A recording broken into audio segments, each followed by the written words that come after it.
días, nosotros somos el equipo que les va a presentar posesión de armas con el doctor Luis Chacón. Nuestro equipo se conforma de 2 personas, que sería Leslie Urias. y Mirna Ponce.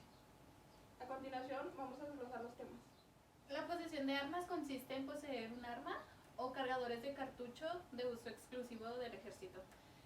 Pues es sin la autorización o el uso correspondiente, así como la posesión de cartuchos en cantidades mayores a las permitidas por la legislación aplicable.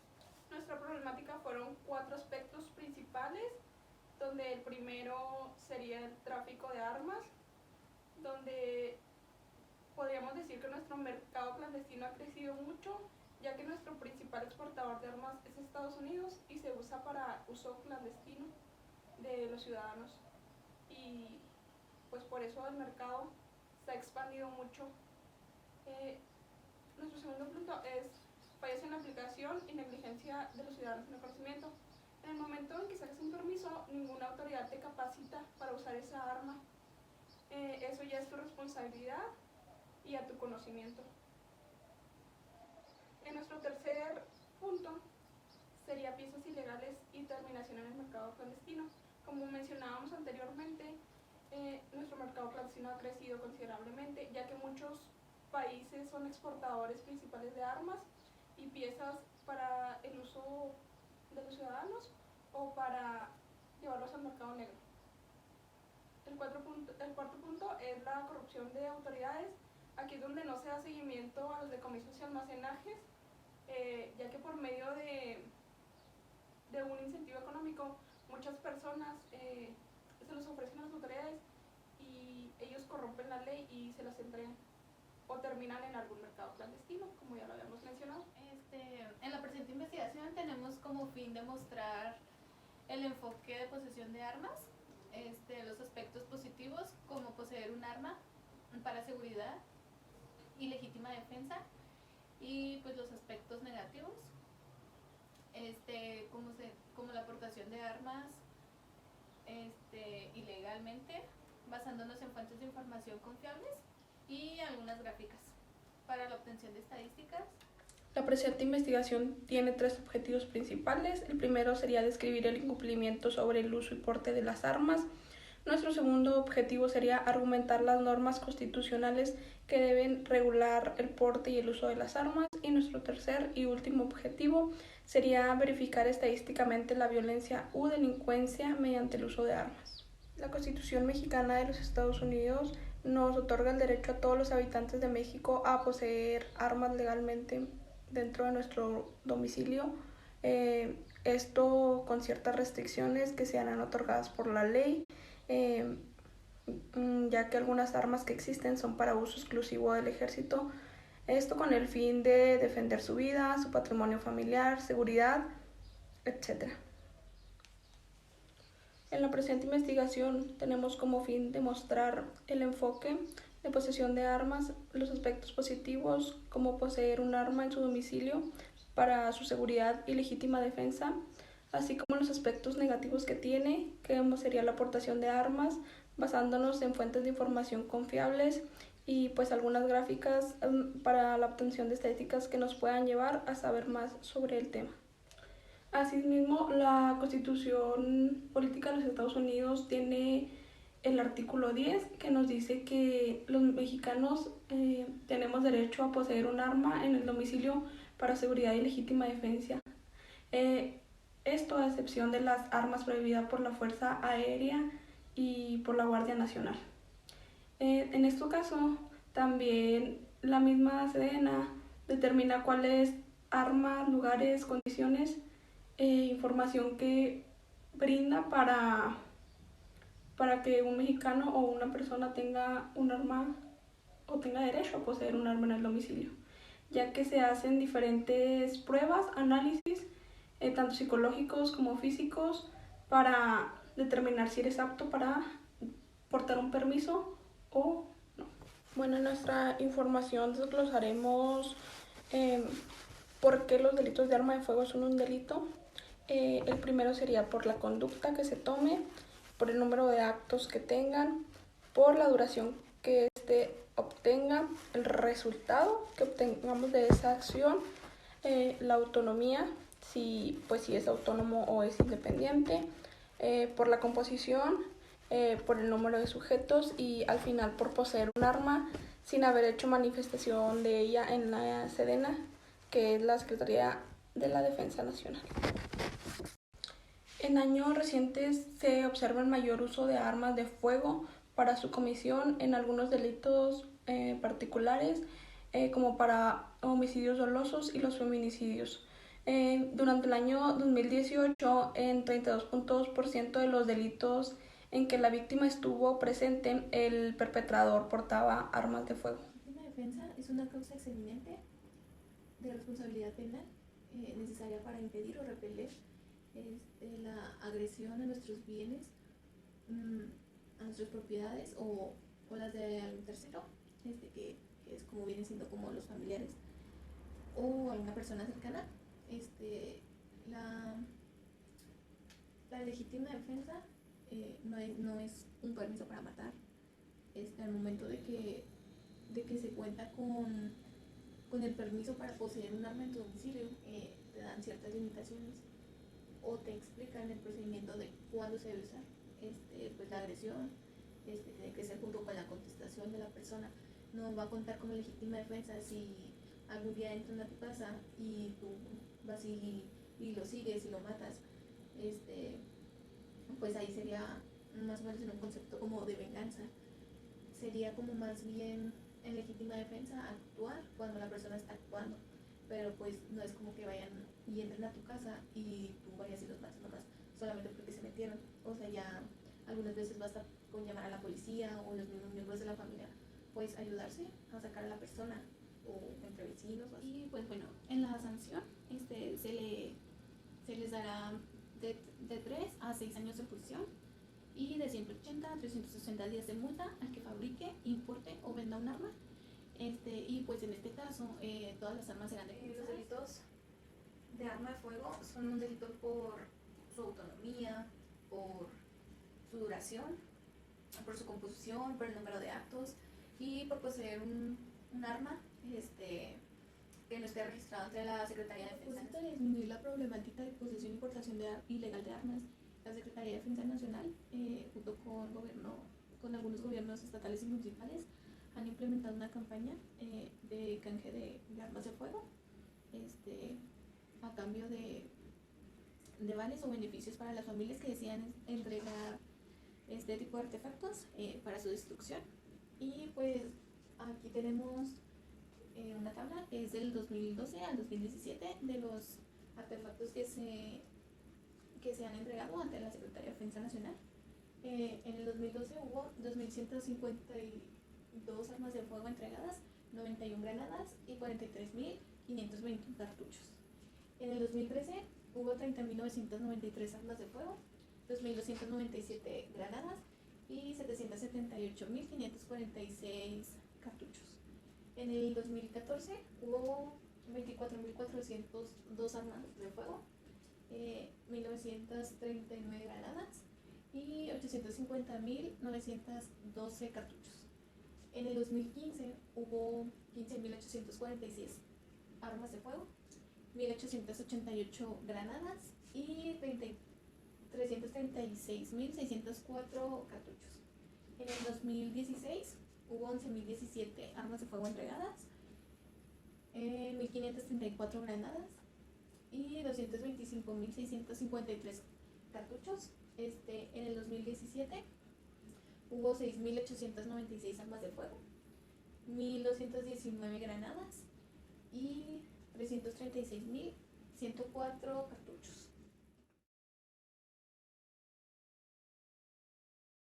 También Luis Gutiérrez, que es un integrante del Círculo Latinoamericano, nos dice una frase que tal vez sí es muy cierta, ya que dice que la necesidad de armar a una sociedad es una grave responsabilidad. Y sí, porque cuando vas a sacar un permiso a los diferentes establecimientos de la Sedena, nunca te capacitan para usar un arma, nunca te dan instrucciones, eso es tu responsabilidad. Tú vas y si cumples con los requerimientos necesarios para cumplir para poder obtener tu permiso, pues el arma te dan sin, o sea, el permiso te lo dan sin más. Nunca te dicen, sabes que tienes que tener este entrenamiento, aquí te vamos a capacitar. No, o sea, es tu responsabilidad y a tu conciencia. ¿Existe alguna relación entre el crimen y la aportación legal de armas? No, las armas de fuego no tienen que ver con los índices de criminalidad, ya que varios resultados han arrojado que esto no depende del arma, sino del agresor. Algunas de las estrategias para reducir los casos de violencia serían el desmantelamiento del mercado ilícito de armas. Otro sería el trabajo policíaco en coordinación con las comunidades y la sociedad civil. Otro es prohibir la aportación de armas de fuego con enfermedades mentales o con problemas de antecedentes.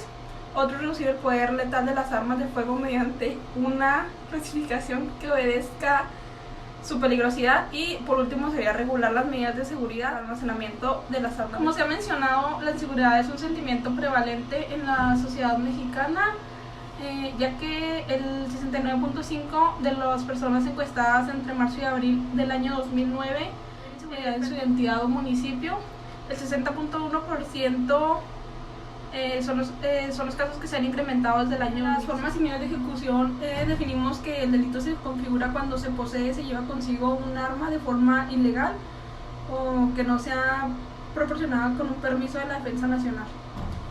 Las causas de justificación sería la culpabilidad. Se le impondrá de prisión de 3 meses a 3 años o de 180 a 360 días de multa y decomiso a quien porte, fabrique, importe o acopie sin un fin ilícito instrumentos que solo puedan ser utilizados para agredir.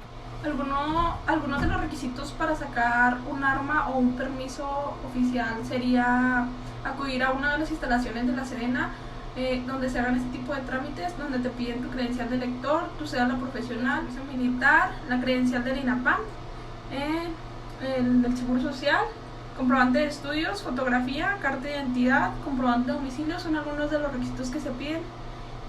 Pero entre otros sería hacer un examen psicológico para saber si estás bien en tus facultades mentales para portar un arma. Como mencionábamos, existe una relación muy grande sobre cómo portar un arma aquí en México y otra que es en Estados Unidos.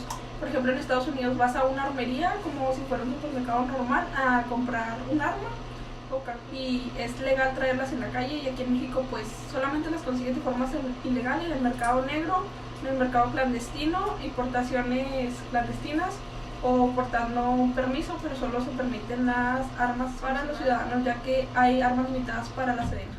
También se buscó un análisis estadístico donde en la primera tabla, que es esta, Chihuahua es el estado que exhibe la tasa de homicidio más elevada, con un 89.9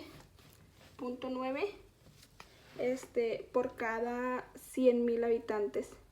Estos tienen una probabilidad de ser asesinados alrededor de 40 veces mayor que sus contrapartes, que pues sería Yucatán, que presenta una tasa del 2.1 por cada 100,000 en el Beni, que se encuentra aquí.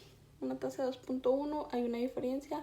Chihuahua está en el 8º lugar de homicidios por arma de fuego. En nuestra segunda tabla de datos, esta es una tabla de variedades socioeconómicas según el Estado de México, que sería en el año 2008-2009. Al igual que la tabla anterior, Chihuahua sigue estando en el 8º lugar, con un total de 68.917 armas aseguradas por cada 1,000 habitantes. Los estados más altos en tasas de homicidio son Chihuahua, Guerrero, Durango y Sinaloa. Están entre los estados que muestran los mayores índices de impunidad, una mayor presencia de actividades relacionadas con el narcotráfico y un índice más elevado de armas de fuego aseguradas por el ejército y por la policía.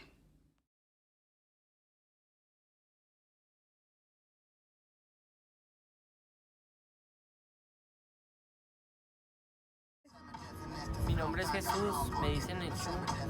Mi historia comienza cuando me caso con una muchacha, la cual me robó y se fue con otra de ahí. Caí en depresión y empecé a vender droga. Ahí conocí a la siguiente muchacha con la cual estoy ahorita. Esta resultó ser la hija de un narco de los Mochis y pues él me metió en el negocio y él me mandó a matar. A una persona del gobierno cuando iba me traicionó, me detuvieron por posesión de vehículo y portación de arma de fuego de un R-15 con varios cartuchos. Me detuvieron en la avenida Palestina por la maquiladora, AUMA. Duré 10 meses encerrado en el Cerezo de Aquiles Cerdán por el carro. Me sentenciaron, era de 4 a 5 años y por el arma eran 4. Y por el problema de la pandemia duré todo ese tiempo. No había audiencia. Yo por ser delincuente tenía beneficios de pagar por poder salir. Pero todo era un proceso. Fueron los cargos del Estado y federal. Primero salí del problema del Estado, que fue lo del carro. Pagué una multa de 6.100 y después tuve audiencia del federal. Por lo cual también tuve el beneficio de pagar una multa de 6.000. Y ahorita me encuentro mandando cartas que son como las firmas. Salí en libertad condicional por el federal, como 39 firmas que tengo que mandar y terminar con este proyecto.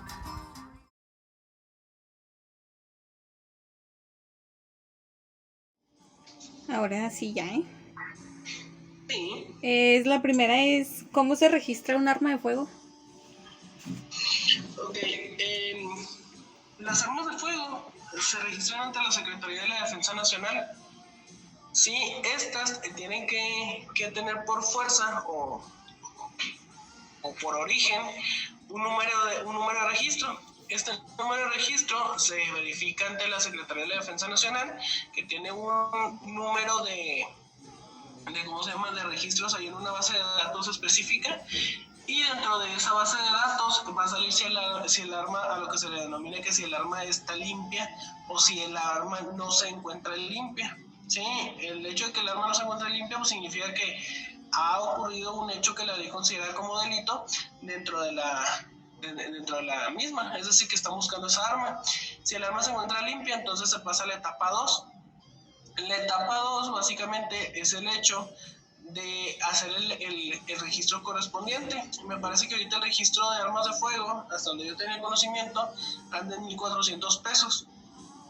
Se ponen los datos de la persona, se tiene que llevar su cartilla militar, tiene que llevar su credencial de lector, tiene que llevar su acta de nacimiento, copia del acta de nacimiento, tiene que llevar un comprobante de domicilio, que es el supuesto de resguardo, así se le denomina, y luego una vez que tenga el comprobante una vez que ingiera el comprobante de domicilio, le van a proporcionar a él un nuevo número de registro, no del arma, sino el número de registro de la licencia. Es un pequeño papel en donde trae los datos del arma, y pues este arma tendrá que estar dentro de los tipificados, dentro de lo que es la ley federal de armas de fuego y explosivos. Sí, que es una ley que fue implementada en el Diario Oficial de la Federación el 11 de enero de 1972. ¿Qué pasa si se porta un arma sin licencia? Ok, aquí la pregunta básicamente es ¿qué pasaría más que nada si se utiliza un arma, si se posee un arma o si se porta un arma? ¿Sí? ¿Qué sucede? Si se porta un arma sin licencia, vamos a recordar que la portabilidad es el hecho de yo llevarla de un lugar a otro lugar de una manera contundente, sin yo ni siquiera llevar a cabo algún tipo de cuidado específico, como tenerlo a lo mejor en una caja o en algún lugar, y me llegan a parar a mí los elementos de la Secretaría de Seguridad Pública, municipal, estatal o federal, pues entonces estaré yo incurriendo en el delito de portación ilegal de arma de fuego, también tipificado en la Ley Federal de Armas de Fuego y Explosivos. ¿Qué sucede aquí? Aquí pueden ocurrir dos cosas, hay dos supuestos. El primero es que se tenga derecho a fianza, aunque de igual manera les van a iniciar el procedimiento jurídico federal. Y de manera secundaria, muy probablemente les van a, por lo general se les otorga la fianza, ¿sí? Y la fianza es una fianza que hasta donde yo tenía entendido en aquel entonces era como de 57 a 60 mil pesos. Hoy en día, déjenme un segundito, aquí le verifico.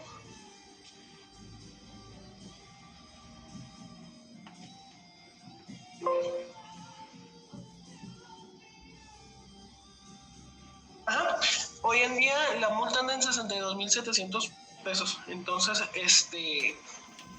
es una multa o fianza, llamémosla de esa manera, porque incurren en la misma especificación, y pues ahí ya queda grabado lo que es el delito. Obviamente, si este delito pues surte efectos de algo que se llama de suspensión de proceso a prueba, o suspensión condicional del proceso, pues entonces aquí vamos a estar ya en el supuesto de que no va a dejar ningún tipo de rasgo, no va a tener ningún tipo de antecedente penal la persona que estaba portando de manera ilegal el arma.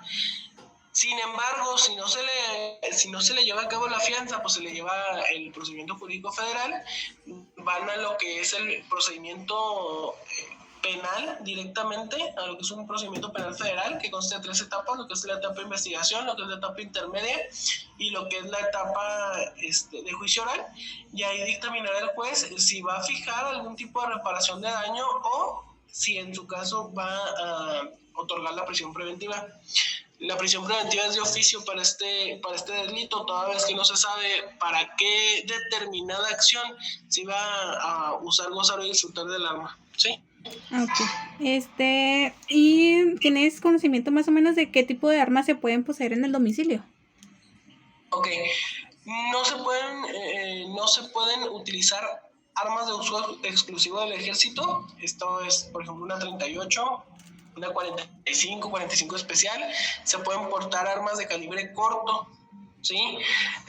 Un arma de calibre corto, por ejemplo, pudiera ser una Golden, pudiera ser una Quarter, una escuadra, probablemente una escuadra de 18 milímetros, de 21 milímetros, armas cortas más que nada, muy cortitas y por lo general tienden a ser de disparo muy, vamos a llamarlo, de muy corta distancia. Sí, ya que se supone que el hecho de su utilización es precisamente para que estén dentro del domicilio, ¿sí? Uh-huh. Ok. ¿Cuántas personas puede registrar una persona? ¿Cuántas pistolas? Okay. Sí, ¿cuántas armas? Hasta la ley federal de armas de fuego y explosivos, que fue implementada la última reforma en el 2019, hasta ese momento nada más se podían 2. No sé si ha salido algún decreto al respecto, yo no he leído nada de eso, pero nada más se pueden mantener hasta ahorita 2 armas registradas. Ok.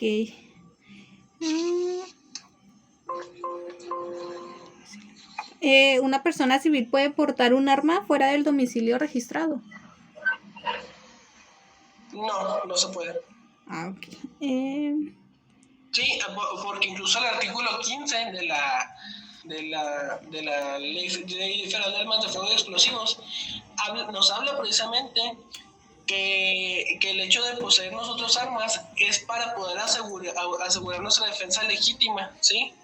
Y que la posesión nada más se va a manifestar dentro del domicilio, así lo maniobra el artículo 15 precisamente de la Ley Federal de Armas de Fuego y Explosivos. Ok. ¿Cuáles son los requisitos para que una persona... Así como también... Ok, no sigue. ¿Perdón? No, sigue. Perdón. Ok, es que el 17 también nos maneja, me está acordando ahorita, que cualquier persona que adquiera una o más armas, contestando ya directamente la pregunta de 2 o más armas, pues cualquier persona está obligada a manifestarlo directamente ante la Secretaría de Defensa Nacional para sacar el registro, ¿sí? Y van a tener ellos nada más el plazo de 30 días. Sí, y ahí mismo, según yo recuerdo, el requisito era que tenían que indicar la marca, el calibre, el modelo y la matrícula, si es que llegara a tener matrícula. Si no, pues no hay ningún problema con la pura marca y calibre. Ahora sí, adelante, por favor. Ah, ok. Ahora sí, las etapas del proceso a partir de la detención de una persona que porta un arma sin traer licencia o que posee un arma sin tener el permiso. A ver, ¿cuál sería la pregunta, perdón? ¿Cuáles son las etapas del proceso a partir de la detención de una persona que porta un arma sin licencia? Ok, las etapas del proceso son las siguientes. La primera, entramos en la etapa de investigación, en donde pues, se recolecta y se recaban todas y cada uno de los elementos o indicios necesarios para poder hacer lo que es la formulación de imputación. Después de la investigación desformalizada, pasamos a lo que es la investigación formalizada del procedimiento penal. Una vez que pasamos después, dentro de lo que es la investigación formalizada, vamos a pasar directamente sobre la misma a lo que es algo que se llama formulación penal. Esta formulación es el hecho de que se le está haciendo el conocimiento a una persona que existe un hecho que la ley considera como delito, en este caso como lo es el delito de portación ilegal de arma de fuego, y que se le está siguiendo un proceso o que se le seguirá un proceso jurídico toda vez que aparentemente él está incurriendo en responsabilidades. ¿Sí? Posteriormente, después de la etapa de formulación, vamos a pasar directamente a lo que es la vinculación a proceso, que es en donde se resuelve la situación jurídica del imputado.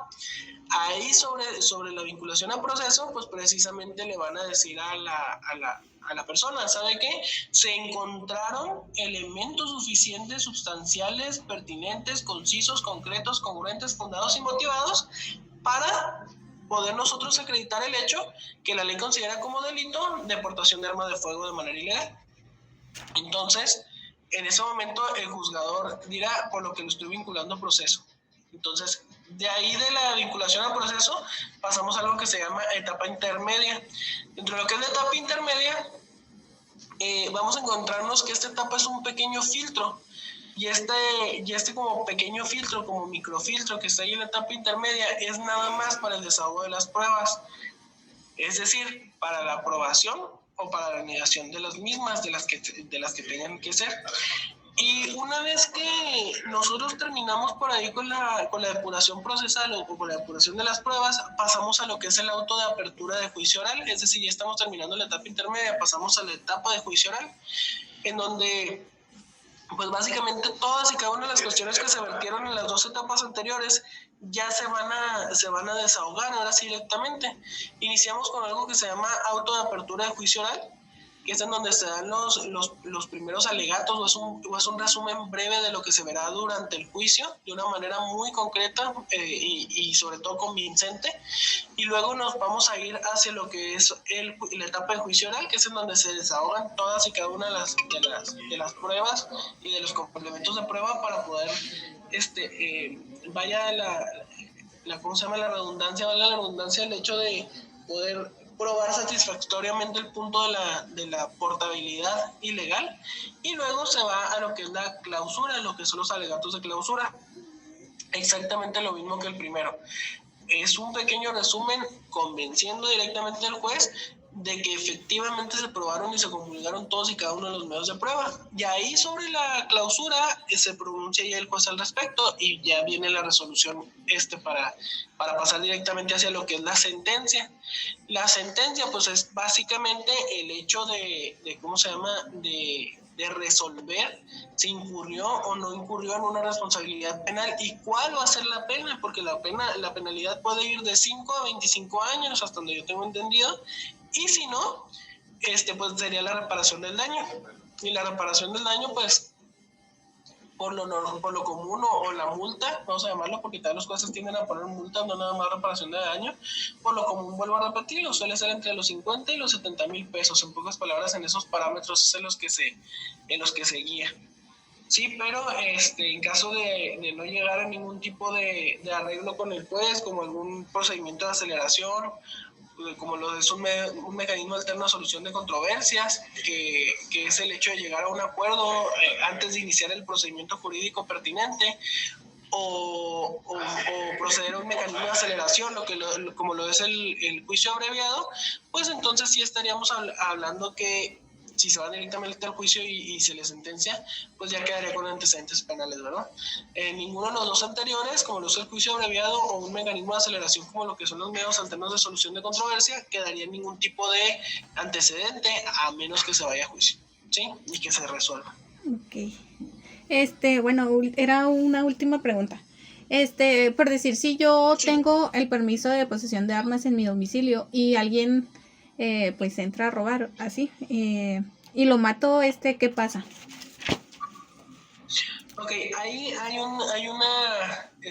una figura jurídica que se llama la defensa legítima.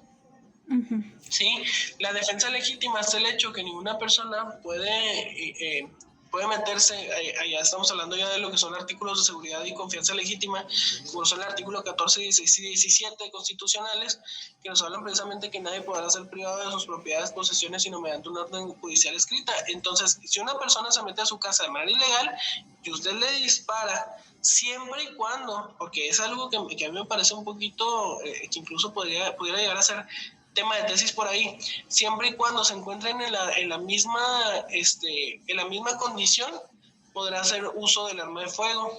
A mi punto de vista no debería de ser así. A mi punto de vista, si alguien se mete a mi casa, pues yo tengo 3 disparos, tal y como lo dice la Secretaría de Seguridad Pública. Ellos dicen que se tienen nada más 3 disparos antes de que se convierta en homicidio calificado y posteriormente doloso. Uno en la cabeza, y me parece que es uno en la cabeza, uno en el pecho del lado izquierdo, y no recuerdo si uno en el abdomen, sí, pero son nada más 3 disparos a los que se tiene derecho. Entonces, se supone que deberían de comulgar en igualdad de algo que se llama el principio de proporcionalidad de igualdad jurídica. Sin embargo, pues la mayoría de las personas disparan y por lo regular se quedan enclochados, es decir, disparan más de 3 veces, y eso sí es un problema porque pues que por lo general se van a proceso, porque es muy complicado probar lo que es la defensa legítima si ya pasamos de los 3 balazos, ya que se presume que hubo incluso saña dentro del homicidio. Es muy complicado aquí en el estado de Chihuahua poder probar lo que es la defensa legítima, ¿sí? Ok. Bueno, pues esto sería todo. La defensa está bien en ciertos casos, cuando pues la persona realmente siente que lo necesite. Pues lamentablemente en México hay un descontrol total, o sea, se desconoce la cifra exacta de las armas que hay en México no registradas. Entonces pues también representa un gran problema para pues realmente todo el país. Aparte pues el flujo financiero pues es muy alto con la compra-venta ilegal de armas, y pues realmente pues no se puede tener paz en un lugar así. También representa esas armas, representan un gran número de homicidios y pues accidentes que causan las personas por no hacer un buen uso de esas armas que están ilegalmente. Pues a lo mejor unos solamente lo usan así, pues nomás por tenerla, pero pues aunque la Secretaría de Defensa Nacional haya implementado campañas para el canje de armas de fuego, pues aún existen muchas más pues en el estado, que es